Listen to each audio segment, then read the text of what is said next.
Sejam todos bem-vindos mais uma vez à nossa casa. Aos que estão nos assistindo também é sempre uma alegria, um prazer poder estar reunidos com vocês hoje ou em qualquer outro dia, quem está nos assistindo através das redes sociais.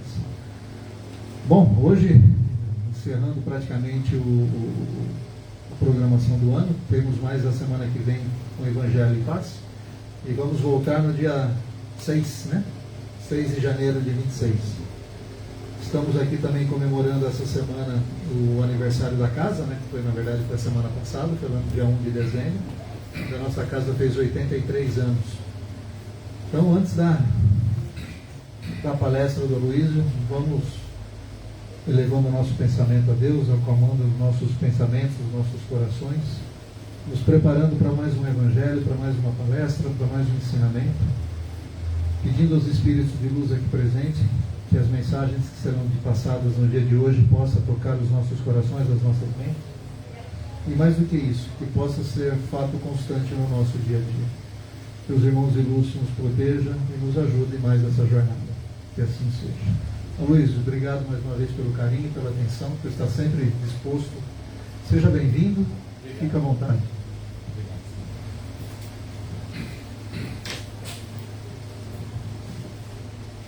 Amantíssimos irmãos e irmãs em Jesus, muito boa tarde. Primeiramente, antes de entrarmos no tema, eu gostaria de me desculpar pelo atraso, né? Estamos aí com 28 minutos, né? 28 minutos de atraso, mas eu quero explicar. Eu moro lá em Atibaia, vim de Atibaia até São Paulo, estava bom o trânsito. Quando chego na Zona Norte, está tudo parado. A Dutra, marginais, e aí o Waze foi me desviando aí pelos caminhos da vida, tive que passar pelos bairros aí da Zona Norte, Santana, até chegar na ponte aí da freguesia do Ó. Quando cheguei na freguesia do Ó foi que consegui andar um pouquinho. Então a gente andou por ruas que eu nem imaginava. Eu conheço a Zona Norte, mas eu não conhecia as ruas que eu andei hoje. Então eu quero me justificar com relação ao atraso. E até no caminho vim lembrando aí com a Simone, porque quando eu fiz o curso de orador na Casa Espírita, isso já faz algum tempo, uma das coisas que me falaram foi que o palestrante ele não deve se desculpar, não deve pedir desculpas. E na época eu fiquei quieto. Depois lá em Atibaia, eu frequentava uma casa onde fazia palestras também. De repente fui convocado para uma reunião só de palestrantes da casa. E aí me foi apresentado um vídeo lá no YouTube, alguém apresentou um vídeo dos 10 maiores erros que os palestrantes cometem, para que a gente possa se corrigir, porque não somos perfeitos, não é? Mas entre esses 10 que eu me lembro, estava lá novamente, o palestrante não deve se desculpar. Aí eu estava sentado lá no fundo, fiquei ouvindo aquilo, os outros amigos e colegas estavam conversando, né, debatendo sobre o assunto. Na hora que parou, todo mundo saiu, eu levantei o braço. Posso falar agora? Todo mundo já falou, agora é minha vez. Eu discordo disso, de que o palestrante não pode se desculpar. Por quê? Por que não pode? Aí todo mundo já olhou para mim, né? Porque só ele está contra. Porque é o seguinte, eu penso assim, da mesma forma como hoje eu saí muito cedo de casa, hoje eu saí de casa era 10 horas da manhã, 10 horas da manhã, entendeu? Então, nem assim eu impedi o trânsito, tá? Cheguei atrasado. Se eu chego aqui, já começo, você nem me passa o microfone, eu já começo a falar, vocês vão ter uma ideia diferente da minha pessoa. Faz menos que palestrante arrogante é esse. Chega com meia hora de atraso, não dá satisfação nenhuma, não é? Então isso eu aleguei lá na casa em Atibaia. Se a gente se justifica, a gente pede desculpas, a gente está se aproximando do público e não se afastando. Eu fui voto vencido, mas eu deixei minha opinião. Então, eu peço desculpas novamente pelo atraso, embora não tenha sido culpa da minha pessoa, tá? E já peço, quando está no final do ano, né, Caio? Vamos fazer um pix aí, um pix para comprar um helicóptero para mim, entendeu? Da próxima vez, vem por cima. Um basta, né? Bom, vamos lá, gente. Agora, nós vamos mostrar essa figura aí. Eu não sei se vocês conheceram. Este foi o Dr. Reinaldo Leite, um dos maiores e melhores oradores espíritas que eu conheci. Ele foi um dos fundadores da Casa Espírita em que eu me formei, lá no Tatuapé. Ele nasceu no dia 17 de dezembro de 1940, desencarnou em 11 de maio de 2004, tá? E eu aprendi muito com ele. Era um homem que tinha todo tipo de mediunidade. Tudo quanto é mediunidade que vocês possam imaginar, ele tinha. Às vezes ele estava falando aqui, fazendo a palestra, estava ouvindo a pessoa lá na Casa Verde. Estava ouvindo uma pessoa que estava falando dele. Então, imagine, né? A gente fala, mas eu queria ter esse dom. Mas será que você saberia lidar com esse dom? Não é? Será que você não ia se revoltar com a pessoa que estava falando mal de você? Então ele tinha vários dons, né? E ele, assim como o Divaldo Franco, viajava o Brasil e o mundo todo passando o Evangelho para as pessoas, tá? É uma pessoa que dormia 2 horas por dia, normalmente da meia-noite às 2. O restante da madrugada ele ficava fazendo psicografias, respondendo e-mails, também escrevendo os livros, e durante o dia, como advogado que era, ele trabalhava na área de família. Então, ele tinha programas de TV, rádio, fazia workshops, seminários, palestras, simpósios, enfim. Era uma pessoa que trabalhou praticamente 24 horas por dia para a divulgação do Evangelho. Então, eu homenageei o Dr. Reinaldo Leite pelo seu aniversário, dia 17 deste mês, tá bom? Vamos falar alguma coisinha do Dr. Reinaldo aqui, ó. Uma das poucas coisas que eu aprendi com ele, aliás, uma das muitas coisas que eu aprendi com ele: sentimentos negativos, mas que tem seu lado positivo. Isso eu aprendi com ele. Olha lá. Primeiro deles, o orgulho. Quando se fala em orgulho, a gente tem a ideia de que é um sentimento negativo, né? Orgulho, pessoa orgulhosa e tal. Então ele explica que existe também o orgulho positivo. Olha aí, o exemplo. Os pais que têm um filho ou uma filha que vence na vida, uma pessoa que não se deixou levar pelas tentações, pelas maledicências, pelas viciações, trabalha honestamente, estuda, enfim, um filho e uma filha que realmente dá orgulho para o pai e para a mãe. Esse orgulho é chamado orgulho positivo. Eu nunca tinha me atentado a isso. Assim como ele fala também da vaidade. A vaidade que a gente normalmente fala é aquela que a pessoa quer se sobressair diante de outros, não é? Há uma coisa negativa, mas ele dá um exemplo. A pessoa que vai a uma festa, por exemplo, vai a uma cerimônia, uma festa, então ela tem de primeiramente tomar um banho, ela vai se trocar, colocar a melhor roupa que tem, os homens vão colocar um perfume, pentear o cabelo, as mulheres vão se maquiar também, não é? Então você vai vestir aquilo que melhor tem para poder se mostrar para as pessoas, com respeito às outras pessoas que estarão no evento.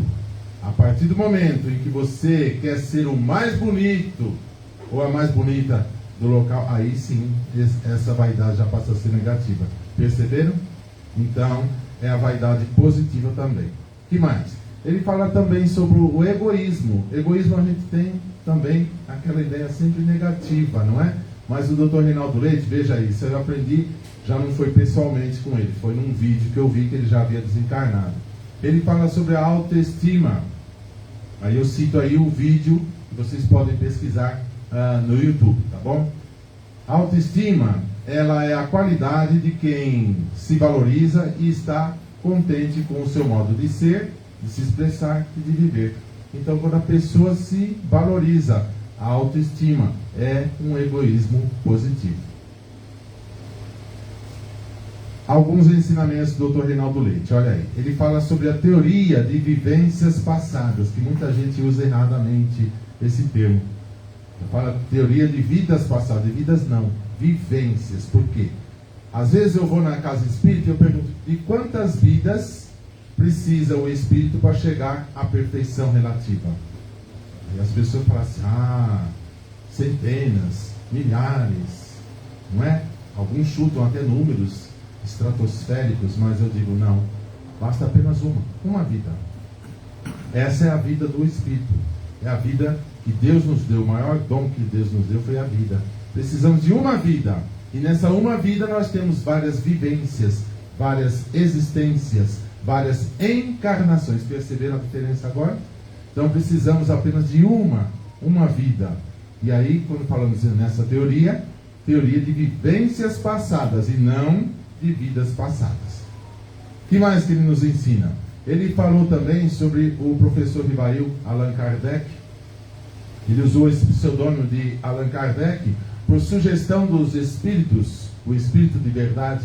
Durante o tempo em que ele estava fazendo a codificação, os espíritos então trouxeram a ele essa informação de que ele, em uma de suas encarnações, fora um sacerdote druida de nome Allan Kardec. Por isso ele usou o pseudônimo de Allan Kardec. Pensou ele assim: como eu, professor Rivail, já sou bastante conhecido no meio acadêmico aqui na França, respeitado no mundo acadêmico, se eu lançar os livros da codificação com o nome de professor Rivail, muitas pessoas vão comprar, em consideração a mim, mas sequer vão abrir os livros. Vão encostá-los numa escrivaninha, numa gaveta, numa biblioteca, numa mesa, quiçá, mas não vão abrir. Se eu colocar Allan Kardec, então as pessoas vão se perguntar: quem é esse tal de Allan Kardec? O que é que ele está escrevendo nos livros? Vou comprá-los e vou abri-los, vou lê-los, para que eu possa aprender. Assim, pela curiosidade, o professor Rivail fez com que os franceses da época conhecessem a nova doutrina, a doutrina dos espíritos, ou o espiritismo. Ainda falando do Dr. Reinaldo, ele fala sobre a existência das colônias espirituais, porque, pasmem, existem espíritas que não acreditam na existência das colônias espirituais. E eu tenho uma palestra que eu falo especificamente das colônias, eu não lembro se eu já apresentei aqui. Não, né? A gente vai marcar. A gente vai marcar. Vamos ver se a gente marca para o ano que vem. Eu preciso de 2 semanas seguidas para apresentar. E são 2 partes. Tá? Aí eu apresento algumas colônias espirituais que estão sobre o Brasil, trago fotos de como que é lá, desenhos, né, de como que é lá, as características de cada uma. E, em alguns casos, eu trago 4 exemplos de personalidades que estiveram aqui e estão numa dessas colônias. Então eu mostro também onde ficam essas colônias, mostrando no mapa do Brasil onde que ela fica, né? Então tem espírita que não acredita na existência das colônias espirituais. O Dr. Reinaldo Leite ele fala sobre isso, e realmente elas existem, até porque nós temos aí com o Chico Xavier o livro, não é? O Nosso Lar. Todos vocês já ouviram falar, se não leram, já ouviram falar. Nosso Lar é uma colônia espírita, uma colônia espiritual, não espírita, espiritual, não é? Então, elas existem sim. E ele fala também sobre a erraticidade. O que vem a ser isso aí? É a mesma coisa que as colônias espirituais ou as cidades espirituais. Quando nós desencarnamos, nós vamos para a erraticidade. Por que erraticidade? Porque somos ainda espíritos muito imperfeitos, nós estamos ainda numa caminhada evolutiva. Por isso nós precisamos ir para essas colônias espirituais, para essas cidades espirituais, a fim de aprendermos um pouco mais. Tudo que existe aqui, existe lá também, só que de forma mais sutil lá. E a gente aprende bastante e depois a gente vai retornar numa outra encarnação.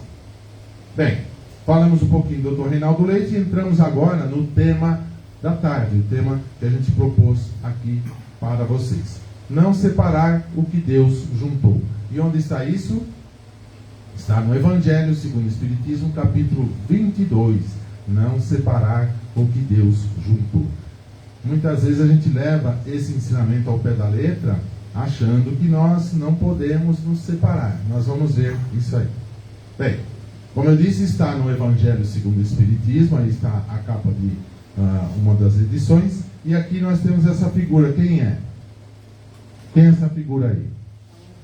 Allan Kardec. É isso. Ele veio conhecer vocês aí. Então nós temos lá no canto superior esquerdo o nome Allan Kardec. Mas como dissemos, esse era um pseudônimo que ele usava. E o nome de batismo dele, alguém sabe? Ó, quem acertar vai pro céu, hein? Deu um contrato com São Pedro lá. Olha lá. Hippolyte Léon Denisard Rivail, o professor Rivail, discípulo de Pestalozzi, que fez a codificação da doutrina espírita. Esse é o nome de batismo dele, tá bom? Então, nós temos lá em o Evangelho segundo o Espiritismo, seu capítulo 22, não separar o que Deus juntou. E nesse capítulo nós temos aí a lição indissolubilidade do casamento. Também os fariseus que vieram ter com Jesus, e os fariseus eram inimigos de Jesus, sempre queriam deixar Jesus numa situação difícil. E para tentar Jesus, eles fizeram essa pergunta aí: será permitido a um homem despedir a sua mulher por qualquer motivo?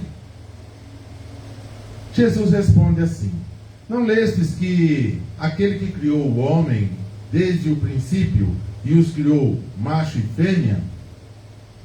E disse ainda: por esta razão, o homem deixará seu pai e a sua mãe e se ligará à sua mulher, e não farão os dois senão uma só carne? Jesus responde dessa forma.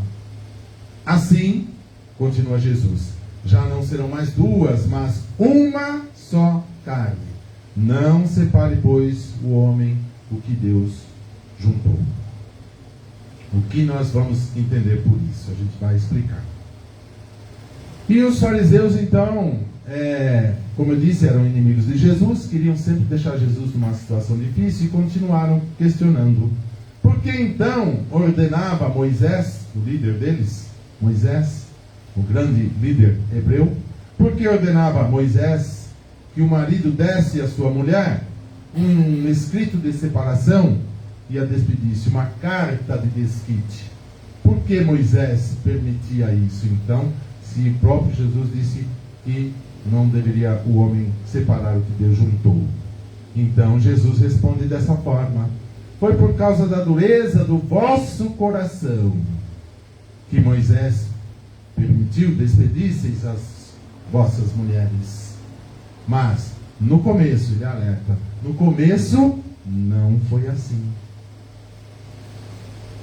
Então, eu vos declaro que aquele que despede a sua mulher, a não ser em caso de adultério, e desposa outra, comete adultério. E aquele que desposa a mulher que outro despediu, também comete adultério. Esta passagem está em Mateus capítulo 19, versículos 3 a 9. Eu chamo a atenção aqui para a palavra, o vocábulo adultério, porque a ideia que nós temos de adultério é a traição, não é? Geralmente a traição é quando uma pessoa tem relação sexual com outra, a pessoa casada tem uma relação sexual com outra. É a ideia que nós temos atualmente. Mas, naquela época, a palavra adultério, ela era um pouco mais abrangente, não só do ponto de vista do relacionamento sexual entre um homem e uma mulher casada, mas também você não acatar, não obedecer às leis de Deus, às leis divinas.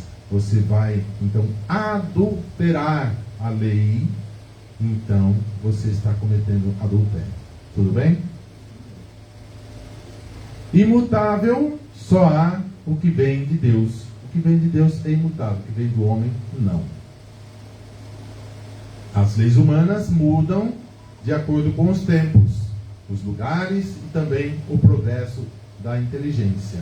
Então, desde que o homem veio morar aqui na Terra, encarnou aqui na Terra, em sua origem, e até agora, as leis já mudaram bastante e continuam mudando de acordo com a evolução da sociedade. Então, tem necessidade de se mudar uma lei por mudança de comportamento da sociedade, então os homens mudam a lei. Só que a lei de Deus, ela é imutável. Então, em face da lei civil, o que é legítimo num país, em determinado momento, em determinada época, é considerado adultério em outro país, em outra época. Então a gente falou que a lei do homem é uma lei mutável, a de Deus imutável. Então, nós vivemos hoje, 2025, século 21, aqui na Terra. Existem países em que determinado comportamento é considerado normal e outros países já é considerado um crime. Então eu coloquei aqui, ó, na palavra época eu coloquei o número 1 para poder chamar a atenção de vocês. Eu trouxe aqui uma observação, tá? Uma nota pessoal que eu fui pesquisar. Temos aí atualmente os países nas quais é permitida a poligamia, ou seja, você se casar com várias mulheres ao mesmo tempo, simultaneamente. Existem países que permitem isso, século 21, ano 2025. E trouxe aqui exemplos de países onde a poligamia é legalizada. Querem saber? Olha aí. Primeiro o Líbano, depois o Afeganistão, o Sudão, também temos os Emirados Árabes Unidos, temos Camarões e, por último, a Nigéria. Existem outros países, mas eu trouxe esse para que vocês tenham uma ideia.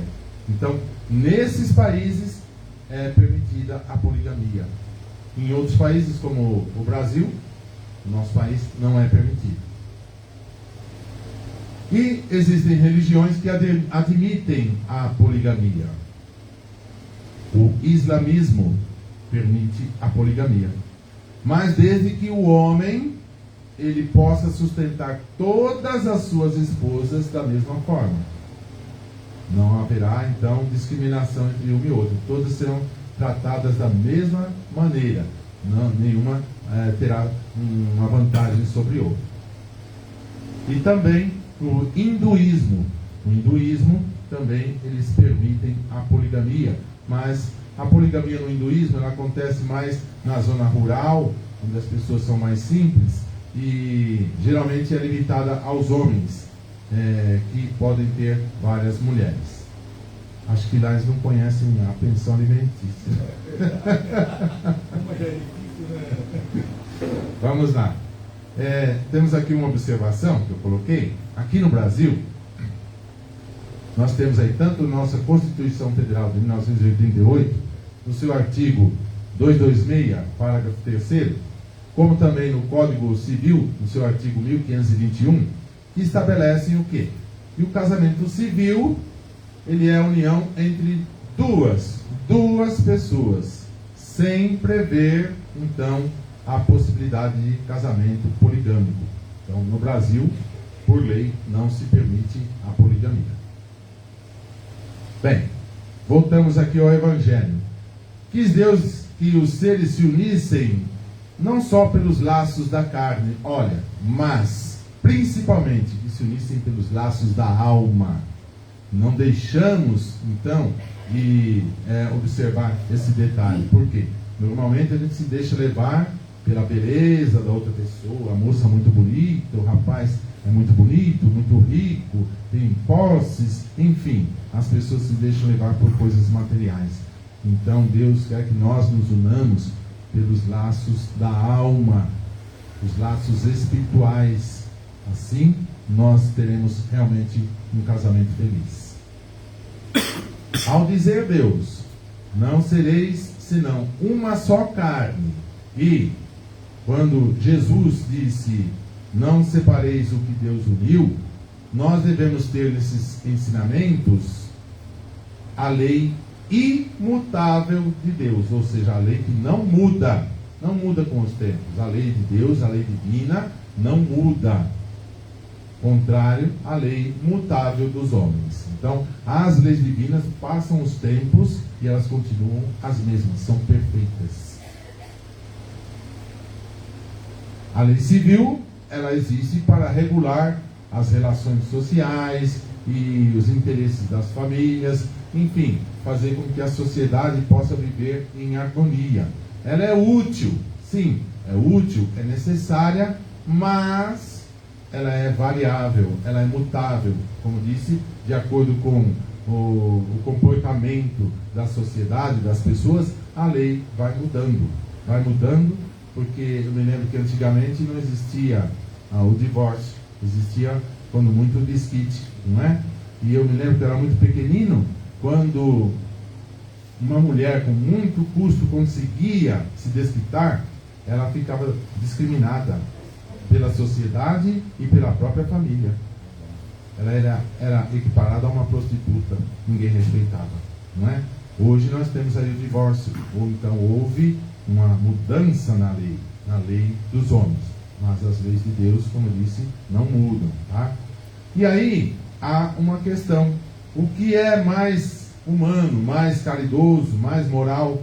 Se encadear duas pessoas que já não conseguem, não querem mais viver juntas por algum motivo, ou restituir a essas duas pessoas a liberdade para que elas possam buscar a felicidade? O que é mais justo?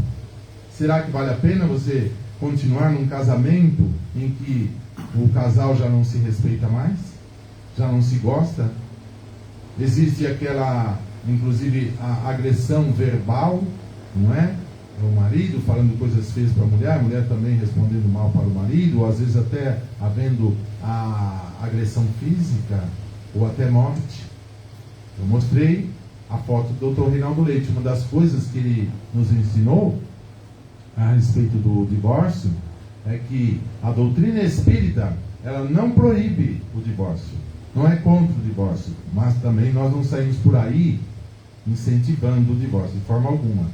Mas ensinou-nos o Dr. Reinaldo Leite de que quando o casal já não tem mais aquele respeito mútuo entre um e outro, marido e mulher, quando não há mais esse respeito, não há mais o carinho, o amor, e existem as constantes discussões, brigas, desafetos e às vezes até agressões físicas, então nesse caso, dizia o saudoso Dr. Reinaldo Leite, é melhor que o casal se separe, é melhor que se divorcie antes que aconteça o pior, ou seja, que um mate o outro. Porque matando o outro, você vai assumir uma responsabilidade muito grande para as próximas encarnações. Aquele que foi morto vai, muitas vezes, até se depender da evolução, se não tiver uma evolução muito grande, pode virar obsessor do outro. Percebe? Então, antes que isso aconteça, coisa pior, é melhor que se divorcie. Entendeu? E aí, numa outra encarnação, pode ser que o casal possa se reencontrar e quitar suas dívidas. Tudo bem, gente? Então, falamos em divórcio. Olha aí o divórcio. Apareceu. O divórcio é a lei humana que tem por objeto separar legalmente o que já, de fato, está separado. Então, às vezes, o casal está morando sob o mesmo teto, mas já não dorme na mesma cama, não dorme mais no mesmo quarto, nem se falam. Vivem sob o mesmo teto, mas são pessoas totalmente estranhas uma da outra. Não sabe uma o que a outra faz no transcorrer do dia. Então, quando chega o divórcio veio apenas sacramentar juridicamente aquilo que já estava separado. Como dissemos, o divórcio ele não é contrário à lei de Deus, ele não é contrário à lei de Deus. E a doutrina espírita também não é contrária ao divórcio, mas não sai por aí incentivando pessoas a se divorciar. Nem mesmo Jesus consagrou a indissolubilidade absoluta do casamento. Nem Jesus proibiu que os casais se separassem. Por quê? Não foi ele mesmo quem disse: foi por causa da dureza dos vossos corações que Moisés permitiu despedisseis as vossas mulheres? Então, quando Jesus responde isso aos fariseus, ele admite que o casal pode sim se separar. Isso significa que já naquele tempo de Moisés, o grande líder hebreu, não sendo a afeição mútua a única determinante entre o casal, a separação podia tornar-se necessária. Como o Dr. Reinaldo falou, antes que aconteça algo pior. E Jesus acrescenta em seu ensino dizendo: no princípio não foi assim. Que princípio é esse? Na origem do homem, quando o homem foi colocado primeiramente aqui na terra, então eram seres simples, e aí não existia nada disso. Por quê? Porque os homens daquela época, embora fossem primitivos, eles não estavam pervertidos por sentimentos como o egoísmo, o orgulho. Aí sim, o egoísmo e o orgulho que a gente fala no sentido negativo e não positivo, que eu falei no começo, tá? E também as uniões se davam por simpatia entre o homem e a mulher, não havendo a vaidade e a ambição que nós vemos tanto hoje em dia, não é? As pessoas se casam mais preocupadas com os bens que o outro tem para poder usufruir disso. Então, não existe adultério onde reina a sincera afeição recíproca. Se o casal realmente se ama e se quer, não há que se falar em adultério. Pesquisamos também em O Livro dos Espíritos, de Allan Kardec, no seu capítulo 4, onde temos a lei de reprodução. Aí nós trouxemos 3 questões que Kardec faz à espiritualidade. A primeira delas: o casamento ou a união permanente de 2 seres é contrária à lei natural? Olha a pergunta que Kardec faz, e o Espírito de Verdade responde assim: é um progresso na marcha da humanidade. Então, o casamento é um progresso na marcha da humanidade. A outra pergunta: qual seria o efeito da abolição do casamento para a sociedade humana? Uma pergunta bastante pertinente e muito inteligente. Se nós abolíssemos o casamento, qual seria o efeito para a sociedade humana? A resposta curtíssima do Espírito de Verdade: o retorno à vida animal. Então, nós estaremos voltando a ser aquilo que nós éramos antes. Não estaríamos avançando do ponto de vista da humanidade, não é? Então, não há que se falar em abolição do casamento de jeito nenhum. Nós temos de manter o casamento, porque é por meio do casamento que nós formamos as famílias. A família, a célula máter da sociedade, a base da sociedade. E a família é de suma importância para o progresso da humanidade. Assim nos falam os espíritos superiores. Então vejam, muita gente quer acabar com a família, porque acabando com a família você desestrutura a sociedade. Desestruturando a sociedade, você consegue dominar as pessoas.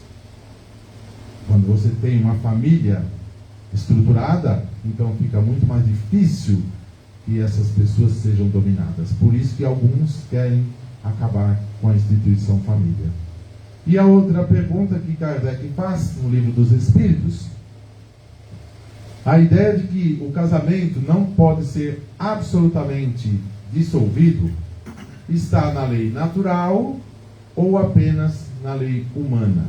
Então, quando se fala que você não pode separar, estamos falando de lei dos homens ou da lei de Deus? Olha aí a pergunta. E a resposta: é uma lei humana. Uma lei humana muito contrária à lei natural. Mas os homens, eles podem sim mudar as suas leis, como já falamos. As leis da natureza, ao contrário, são as únicas imutáveis. Então, a lei dos homens vai mudando de acordo com a necessidade da sociedade. E a conclusão de tudo isso que a gente passou para vocês é a seguinte: nós, os seres humanos que estamos aqui encarnados na Terra, somos muito ainda apegados à letra que mata do que ao espírito que vivifica. Muito apegados à matéria, né? Por isso, nós achamos que, ao dizer o que Deus uniu, o homem não separa, nós temos a ideia de que devemos conviver com o nosso cônjuge até que a morte. Eu coloquei morte aí entre aspas, porque o espírito é imutável, o corpo físico, sim, morre. Até que a morte nos separe. Então, nós, quando não temos o conhecimento da doutrina espírita, nós somos levados a acreditar que temos de ficar junto com o nosso cônjuge até que a morte separe. Mas, como houve o questionamento aqui, será lícito que nós obrigarmos um casal a viver junto, se eles já não se gostam mais, se não há mais respeito, se há inclusive problemas de agressão, seja ela física ou verbal? Será justo isso? De fato, o que Deus uniu, o homem não separa. Isso é uma verdade. Mas nós temos de ter, há de haver aí um entendimento mais amplo para essas palavras. Por quê? Deus quer que nós nos unamos pelos laços espirituais, os laços espirituais, e não pelos laços carnais.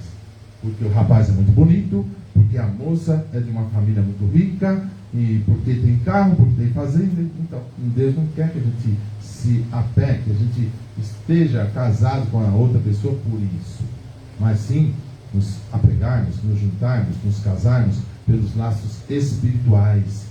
Aquela afinidade de alma a alma, em que, mesmo com a morte do corpo físico, você não se vê separado daquele espírito. Por quê? Quando um parte para o plano espiritual, o outro aqui permanece, fisicamente estão separados.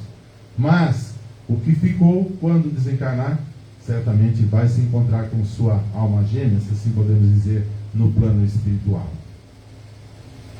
E quando temos a sincera afetividade e afinidade por uma pessoa, nem mesmo a morte do corpo físico pode nos separar. Foi o que eu acabei de falar, em outras palavras, não é? Então, temos de atentar para a afinidade espiritual entre os cônjuges. E dessa forma, nós temos que realmente não se pode separar o que Deus juntou.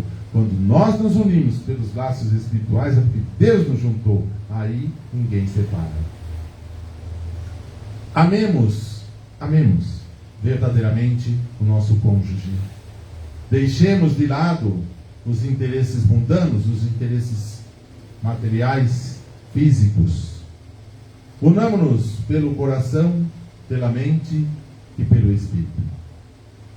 A bibliografia pesquisada para esta palestra está em O Evangelho segundo o Espiritismo, de Allan Kardec, no seu capítulo 22, como mostramos no início. Pesquisamos também o Livro dos Espíritos, de Allan Kardec, no seu capítulo 4, as questões 695 a 697, que dizem respeito ao casamento. E pesquisamos também esse site aqui, Quetzal Digital, que fala sobre a poligamia. A gente trouxe alguma informação para vocês também, daqueles países que permitem, enfim. Bem, nós temos aí, está meio claro, mas acho que dá para ver essa figura aí, não é? Quem é essa figura que está aí na tela? É Jesus?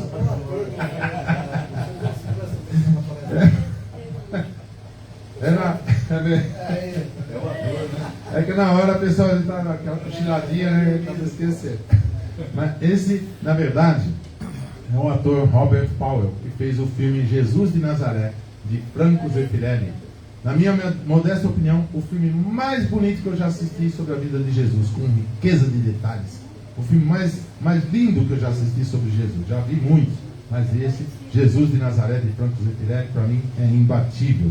Por isso, sempre que eu termino uma palestra, eu trago o último slide com a figura do ator Robert Powell, que protagonizou Jesus no filme Jesus de Nazaré. Tá bom? E por falar em Jesus, que Ele abençoe todos vocês nesse momento.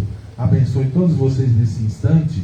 E quando vocês saírem daqui, que vocês possam iluminar todas as casas nos caminhos que vocês passarem, pelas ruas, pelas praças, pelas avenidas, pelas travessas, pelas alamedas, por onde vocês passarem, iluminem todos os lares. E chegando em seu lar, iluminem todos os cômodos ali existentes. Iluminem os seus entes queridos que lá estão hoje, porventura não puderam aqui estar. Iluminem os seus vizinhos, a sua rua, o seu bairro, a sua cidade. Tenham todos uma excelente tarde de sábado, um excelente domingo, uma excelente semana, um excelente mês. Muito obrigado pela atenção de todos vocês. Caio, Celinho, eu percebi que ninguém dormiu. À noite é mais fácil o pessoal dar uma cochiladinha. Quando dá uma cochilada, eu chego em Atibaia, tenho um WhatsApp direto com São Pedro e eu deduro. Eu passo para São Pedro. Fulano dormiu e ele anota. Ninguém dormiu, estão todos de parabéns, todo mundo prestou atenção. Quem quiser contato comigo, gente, está aí na tela, no YouTube e Facebook. É só digitar o meu nome, Aloysio Rocha, Aloysio com U e com S, tá bom? E no Instagram, @Aloysio Rock, Aloysio com U e com S, Rock, R-O-C-K, porque vocês sabem que eu sou fã incondicional do rei do rock and roll, Elvis Presley. Aliás, já apresentei aqui a palestra de Jesus e Elvis, né? Então, a gente homenageia o rei do rock aí no perfil do Instagram, tá bom? Agradeço bastante aí ao convite do Caio, o Celim, que sempre nos recebe aí com bastante carinho também, né? Aliás, eu proíbo o Celim de mexer naquele interruptor ali, porque se ele mexer no interruptor, aí apaga a imagem lá que é projetada. O Celim está proibido, quando eu estou aqui, não pode mexer. Mas a gente já conhece o segredo, né? Então agora, graças a Deus, tudo funcionou direitinho. Novamente aí pedindo desculpas pelo atraso, não por culpa minha, mas sim do trânsito, que estava realmente muito ruim, né? Eu estou vendo se eu consigo comprar um helicóptero aí, fazer um consórcio, um trenó, né? Papai Noel, pegar uma carona do Papai Noel aí para fazer palestra. Tá difícil. Obrigado, gente. Fiquem com Deus. Tudo de bom para vocês, viu? Muito obrigado.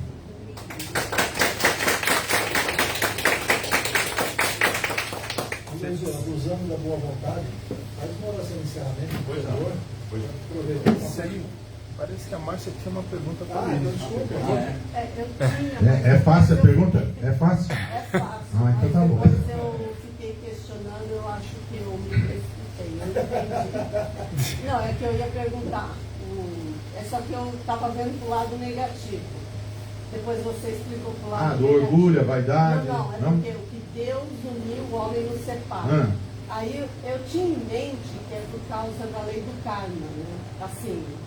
Aí eu estava vendo o lado negativo, mas na realidade tem o lado Mas foi boa a sua colocação, porque existe, a gente sabe que existem os casamentos aqui na Terra, segundo André Luiz, eles nos falam que a grande maioria dos casamentos aqui na Terra são de provação, né? São de provação. Então, não é porque o casal se ama de verdade, existe uma dívida entre um e outro.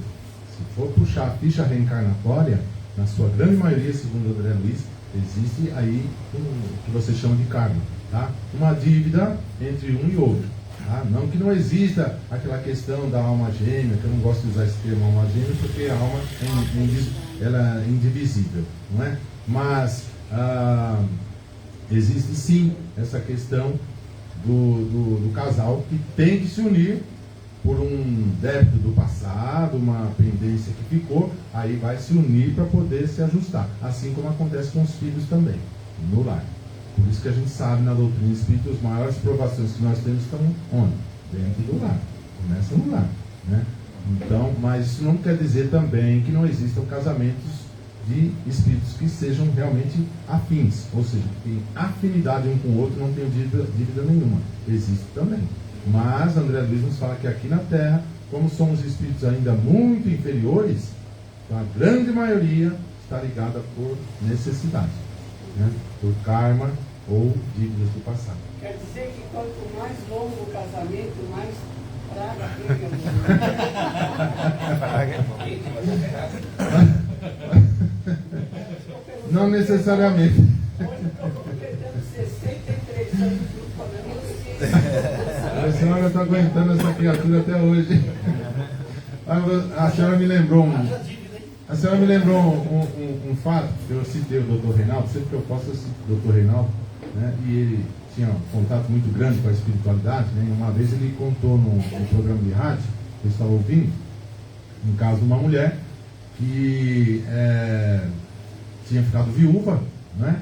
E ela atormentava muito o marido. E o marido desencarnou, foi para o plano espiritual. E a mulher queria desencarnar também para encontrar com ele lá no plano espiritual. E a mulher ligou para o programa para falar com ele sobre isso, né? Será que quando eu desencarnar vou encontrar com meu marido, né? Eu quero encontrar com ele, quero ficar com ele. O espírito do marido apareceu no programa lá e falou para ele: se ela subir, eu desço. Eu desço imediatamente, não quero mais não. Mas eu me lembrei agora disso aí. Não necessariamente, né? A gente às vezes tem aí casamentos que são duradouros, tá? Mas que às vezes a mulher se sente até tolhida de separar, porque hoje, graças a Deus, a mulher é independente, não é? A mulher tem sua liberdade, tem seu salário, sua profissão, não é? Antigamente, na época dos meus pais, meus avós, então a mulher era totalmente dependente do marido. Se ela se separasse, como eu falei no desquite, era discriminada pela sociedade, não conseguia nem emprego, não havia nem emprego para a mulher naquela época, praticamente, não é? Então ela tinha que viver com o marido pro resto da vida, porque, mas não tinha felicidade. Eles queriam se separar e ela levava para ele a pedra de não ser uma mulher séria. Então, mas a gente vai evoluindo, né? A gente vai evoluindo, sabe? E com essa evolução que eu percebo também, que as mulheres, como se tornaram empoderadas, sem criticar as mulheres, mas falta um pouco mais de paciência também, né? Eu vejo casamentos aí com 2 meses, e por causa de uma briga, aí já acontece separação. Eu falei, poxa gente, será que precisa chegar a esse ponto? Não dá para conversar, não dá para fazer uma terapia, um tratamento, não é? Numa casa espírita, numa igreja, que seja, sabe? Ou mesmo um psicoterapeuta, não é? Já vai para a decisão mais drástica, não é? Não tem paciência. Então, aí é reflexo do empoderamento também, né? Entendeu? É isso que eu penso. Eu não estou falando mal de vocês, mulheres, né? Pelo amor de Deus, tá? O que a gente constata no dia a dia. Até porque se eu falar mal de vocês, eu não saio daqui, né? Eu tenho uma saída aqui.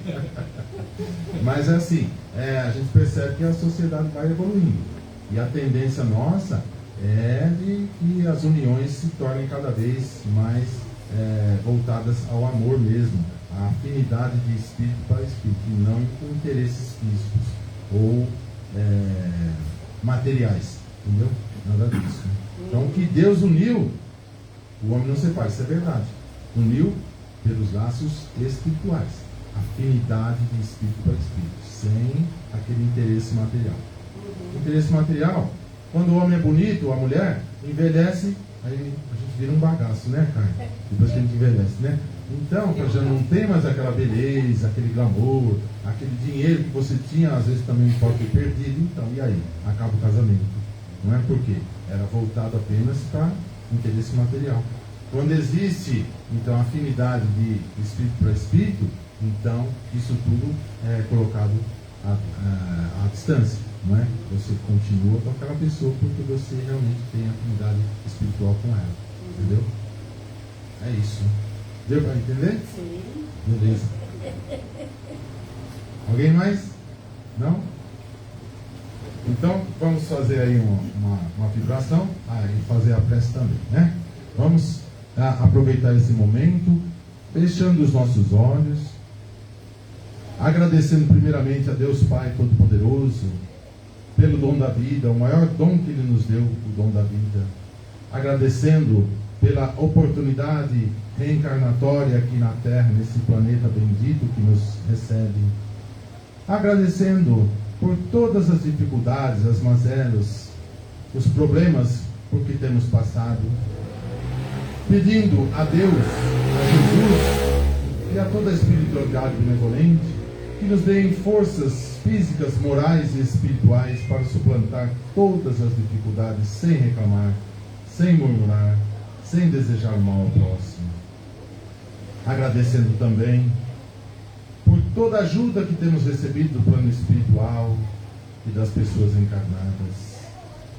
Lembramos-nos dos nossos irmãos que estão desencarnados, que possam receber todo o tratamento vindo das equipes socorristas chefiadas por Bezerra de Menezes, que possam receber o tratamento espiritual nesse momento, possam obter a cura nesse mesmo instante.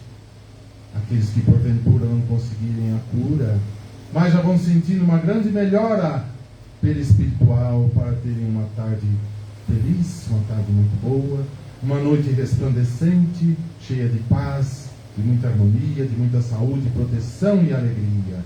E amanhã terão um dia ainda melhor.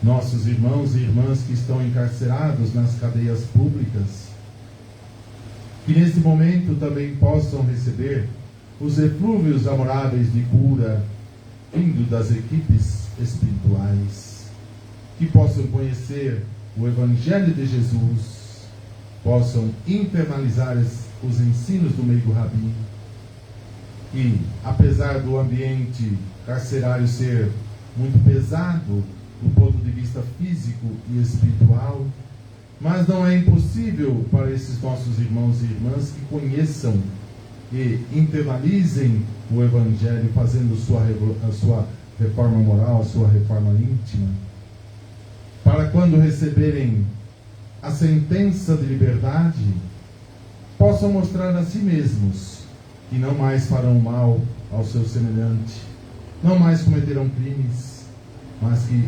apenas farão o bem às pessoas, fazendo valer a criação divina. E nós que vivemos em família, muitas vezes vivendo em casas separadas, cidades que ficam longe uma das outras, nós que temos uma família, possamos, de boa vontade, manter a família, que é a base da sociedade, a família que é de suma importância para o progresso da humanidade, sempre unida. E assim teremos uma sociedade totalmente estruturada, preparando essa sociedade para a nova fase que a Terra passará a partir do ano 2050, de acordo com o Espírito Emmanuel, onde então chegaremos ao mundo de regeneração, em que os espíritos que aqui estarão serão espíritos muito melhores dos que estão atualmente aqui encarnados. Estamos aqui, então, preparando o nosso planeta para essa nossa fase que está chegando. E dessa forma, com muita alegria no coração, façamos a prece que o Mestre nos ensinou. Pai nosso, que estais no céu, santificado seja o vosso nome. Venha a nós o vosso reino. Seja feita a vossa vontade, assim na terra como no céu. O pão nosso de cada dia nos dai hoje. Perdoai as nossas ofensas, assim como nós perdoamos a quem nos tem ofendido. E não nos deixeis cair em tentação, mas livrai-nos, Senhor, de todo o mal. Que assim seja, graças a Deus.